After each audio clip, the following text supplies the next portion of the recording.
Hello बच्चों, let's read this question. The question says 825 degree Celsius and 1 atm pressure the enthalpies of combustion are as given below. H2 के लिए हमें given है -286 kilo joule per mole.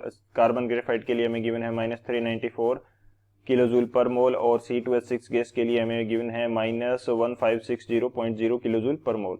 The enthalpy of formation of ethane is option first +54.0 kilo joule per mole, option second -68.0 kilo joule per mole, option third -86.0 kilo joule per mole and option fourth positive 97.0 kilo joule per mole. तो इस question के अंदर हमें H2 carbon graphite और C2H6 के लिए enthalpy of combustion given है. हमें फाइंड आउट करना है enthalpy of formation of ethane. तो बात करते हैं हम लोग की कंसेप्ट की यदि बात करें इस क्वेश्चन के लिए तो क्या की कंसेप्ट यूज होगा हमारे पास, वो हम यहाँ पे डिस्कस कर लेते हैं. की कंसेप्ट, तो फर्स्ट जो हमारा की कंसेप्ट होगा वो हो जाएगा हमारा हेस लो. सो अकॉर्डिंग टू हेस लो ये बताया गया था कि यदि हमारे पास कोई एक रिएक्शन है जो कि दो अलग अलग रिएक्शन के सम से हमें मिलती है, तो उस रिएक्शन के लिए जो एंथैल्पी चेंज होगा उन दोनों पर्टिकुलर रिएक्शन के एंथैल्पी चेंज के सम के इक्वल होगा. ये हेस लो हमें बताता है. तो इसको एग्जांपल से समझते हैं. यदि मैं यहाँ पे लिखता हूँ कि मेरे पास कोई रिएक्शन क्या है, रिएक्शन फर्स्ट प्लस मैं कर देता हूँ रिएक्शन सेकेंड, तो उससे मेरे को क्या मिल रही है, उससे मेरे को मिल रही है रिएक्शन थर्ड. तो जो थर्ड रिएक्शन है उसका एंथैल्पी चेंज हम किस प्रकार से लिखेंगे, enthalpy change of reaction first plus enthalpy change of reaction second, तो ये हमें देगा enthalpy change of reaction third. ये हमें बताया गया था हेस लॉ में. सो ये हमारा फर्स्ट की कंसेप्ट हो जाएगा. सेकेंड की कंसेप्ट के अंदर हम बात करते हैं कि ये जो एंथैल्पी ऑफ कंबशन है वो क्या होती है एंड किस प्रकार से उसकी रिएक्शन लिखी जाएगी. सो हम बात कर रहे हैं एंथैल्पी ऑफ कंबशन की. Enthalpy of combustion. So enthalpy of combustion की यदि बात की जाए तो एंथैल्पी ऑफ कंबशन हमारे पास क्या होता है कि जब किसी सब्सटेंस के एक मोल को ऑक्सीजन की प्रेजेंस में कंप्लीटली ऑक्सीडाइज किया जाता है तो जो एंथैल्पी चेंज होगा वो हमारे पास क्या होता है, एंथैल्पी ऑफ कंबशन होता है. जैसे यहाँ पे H2 के लिए यदि मैं एंथैल्पी ऑफ कंबशन की बात करूँ तो H2 हमारे पास किस फॉर्म में है, गैसियस फॉर्म में होता है. प्लस इसको ऑक्सीजन की प्रेजेंस में करेंगे हीट, या सॉरी ऑक्सीजन की प्रेजेंस में करेंगे ऑक्सीडाइज, तो ये हमें क्या देगा, H2O. ये हमें देने वाला है H2O. और बेसिकली जब H2O हमारे पास बनेगा वो लिक्विड स्टेट के अंदर होगा. और यदि मैं इस रिएक्शन को बैलेंस करता हूं तो O2 कितने मोल हमारे पास यूज होगी, half mole of O2 use होगा. और इसके लिए जो एंथैल्पी चेंज है वो क्या होगा, एंथैल्पी ऑफ कंबशन, जो कि हमें गिवन है -286 किलो जूल पर मोल. ये हो जाएगा H2 के लिए. इसी प्रकार से यदि मैं कार्बन ग्रेफाइट के लिए लिखता हूं तो वो मेरे पास क्या होगा, कार्बन, और ये मेरे पास क्या है, ग्रेफाइट में, प्लस इसको हम ऑक्सीडाइज करेंगे in the presence of O2 जो कि गैसियस स्टेट में होती है, तो ये हमारे पास बनाएगा CO2 गैसियस. और यहाँ पे जो एंथैल्पी चेंज हो जाएगा, ये रिएक्शन बैलेंस है और एंथैल्पी चेंज हो जाएगा वो हमारे पास क्वेश्चन के अकॉर्डिंग क्या दे रखा है, -394 किलो जूल पर मोल. -394 किलो जूल पर मोल. ये हो गया. और इसी तरह से यदि मैं C2H6 के लिए लिखता हूं तो ये मेरे पास क्या होगा, C2H6 गैसियस, प्लस हम ऑक्सीडाइज करेंगे in the presence of O2 gas which gives CO2 plus H2O. CO2 gaseous form में बनेगी प्लस H2O हमारे पास किस फॉर्म में बन जाएगा, लिक्विड फॉर्म में.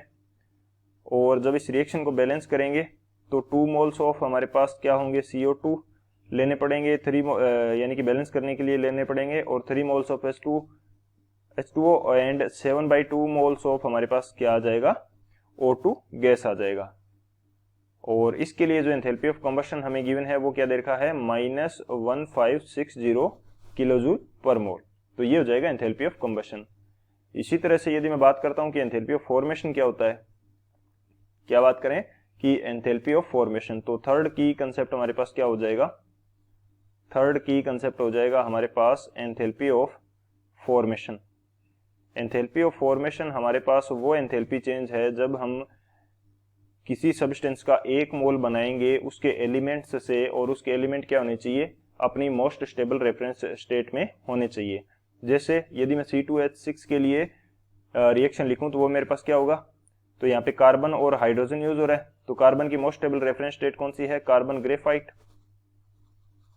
ग्रेफाइट है। प्लस हाइड्रोजन की मोस्ट स्टेबल रेफरेंस स्टेट क्या है? H2 gaseous. ये दोनों मिलके हमें क्या देंगे? C2H6 gaseous.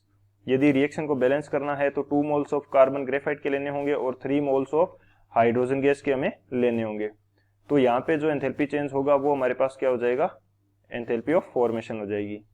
तो ये हमारे 3 की कंसेप्ट होंगे और इन तीनों की कंसेप्ट की हेल्प से इस क्वेश्चन को सॉल्व करते हैं। सॉल्यूशन की यदि बात की जाए तो हमारे पास सॉल्यूशन में जो डिजायरेबल रिएक्शन है वो हमारे पास क्या है? ये जो रिएक्शन है यानी कि enthalpy of formation of C2H6 है, ये जो रिएक्शन बन रही है ये हमारी डिजायरेबल रिएक्शन है।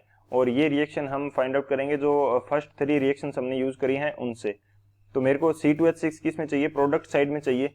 तो जो मेरी थर्ड रिएक्शन थी उसको मैं क्या करूंगा? रिवर्स डायरेक्शन के अंदर लिखूंगा, बैकवर्ड डायरेक्शन के अंदर। तो उसको बैकवर्ड डायरेक्शन के अंदर जैसे ही हम यूज करेंगे तो वो रिएक्शन हमारे पास क्या हो जाएगी? वो रिएक्शन हमारे पास हो जाएगी 2CO2 gaseous plus 3H2O liquid which gives C2H6 gaseous plus 7/2 O2 gaseous। और इसके लिए जो एंथैल्पी चेंज होगा वो एंथैल्पी ऑफ कंबशन नहीं रहेगा। अब हमारे पास वो क्या हो जाएगा?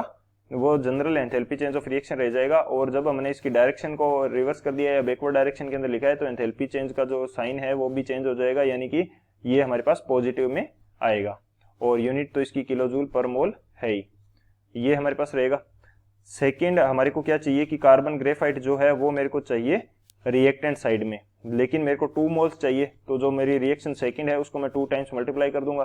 तो जैसे मैं इसको 2 टाइम्स मल्टीप्लाई करके लिखूंगा तो ये मेरे पास क्या हो जाएगी? 2 moles of carbon graphite plus 2 moles of O2 gas which gives 2 moles of CO2 gas.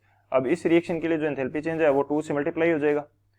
वो मेरे पास कितना आएगा? -394 इंटू 2, ये हो जाएगा। इसी तरह से जो मेरी रिएक्शन है फर्स्ट रिएक्शन, उसको मेरे को क्या करना पड़ेगा? 3 टाइम्स मल्टीप्लाई करना पड़ेगा। क्यों? क्योंकि मेरे को रिएक्टेंट साइड में क्या चाहिए? 3 मोल्स ऑफ हाइड्रोजन गैस चाहिए। तो उसको मैं मल्टीप्लाई कर देता हूँ 3 से। तो 3 से मल्टीप्लाई करूंगा तो ये हो जाएगा 3H2 gaseous plus 3/2 O2 gaseous which gives, ये हमें क्या देगा? ये हमें देगा 3 moles of H2O liquid. 3 moles of H2O liquid ये हमें देगा। और इसके लिए जो एंथैल्पी चेंज है वो हमारे पास क्या हो जाएगा? 3 टाइम्स मल्टीप्लाई हो जाएगा, जो कि हमें क्या गिवन है? -286 किलोजूल पर मोल। तो इसका 3 टाइम्स मल्टीप्लाई कर देंगे और यूनिट इनकी क्या रहेगी? सेम रहेगी। तो अब इन तीनों रिएक्शंस को ऐड ऑन करेंगे तो इससे हमें डिजायर्ड रिएक्शन हमें मिल जाएगी। बेसिकली देखते हैं कि वो रिएक्शन हमें मिल रही है नहीं मिल रही। तो 3H2O से ये 3H2O कैंसिल आउट हो जाएंगे, 2CO2 से ये 2CO2 कैंसिल आउट हो जाएंगे। और हमारे पास जो ऑक्सीजन है कितनी है? ऑक्सीजन हमारे पास है 7/2 O2 गैसियस प्रोडक्ट साइड में, और रिएक्टेंट साइड में भी कितनी है? 7/2 O2। तो ये जो हमारे पास रिएक्शन बचेगी ये क्या बच जाएगी? 2 carbon graphite plus 3H2 gas which gives C2H6 gas. तो ये हमारे पास डिजायरेबल रिएक्शन हमारी क्या हो रही है? बन रही है। तो इसके लिए एंथैल्पी ऑफ फॉर्मेशन क्या हो जाएगा? इन तीनों रिएक्शन के लिए जो एंथैल्पी है उनका सम हो जाएगा। तो इन तीनों का मैं जैसे ही सम करूंगा तो वो मेरे पास कितना होगा? ये मैं अलग उसके अंदर कर लेता हूँ स्लाइड के अंदर, नेक्स्ट स्लाइड के अंदर। तो ये मेरे पास कितना होगा? इसके लिए मेरे को क्या चाहिए? Enthalpy of formation, delta H formation. तो वो उसके अंदर मेरे को एड ऑन करना है, क्या करना है? 1560, ये तो पॉजिटिव में है, और सेकंड मैंने मल्टीप्लाई किया था 394 इंटू 2 को, जो कि नेगेटिव में था। तो 394 को 2 से मल्टीप्लाई करूंगा तो ये मेरे पास आ जाएगा ये कितना आएगा? 788, ये आ जाएगा 788। और नेक्स्ट जो था हमने 286 को मल्टीप्लाई किया था 3 से, तो वो भी नेगेटिव में आएगा। वो कितना आ जाएगा? 858, ये आ जाएगा हमारे पास 858 किलोजूल पर मोल। तो इसको हम एक बार थोड़ा सा क्रॉस चेक कर लेते हैं। तो जैसे ही हम इनको एड ऑन करेंगे हमारे पास वैल्यू कितनी बचेगी? -86 किलोजूल पर मोल। -86 किलोजूल पर मोल हमारा क्या हो जाएगा? एंथैल्पी ऑफ फॉर्मेशन हो जाएगा C2H6 गैसियस के लिए। तो इथेन के लिए जो एंथैल्पी ऑफ फॉर्मेशन हो जाएगा वो कितना होगा, -86 किलोजूल पर मोल। तो कौन सा ऑप्शन करेक्ट होगा हमारे पास, जो ऑप्शन सी है वो हमारा करेक्ट हो जाएगा। So option C is the final answer. I hope you understood it well. Best of luck. Thank you.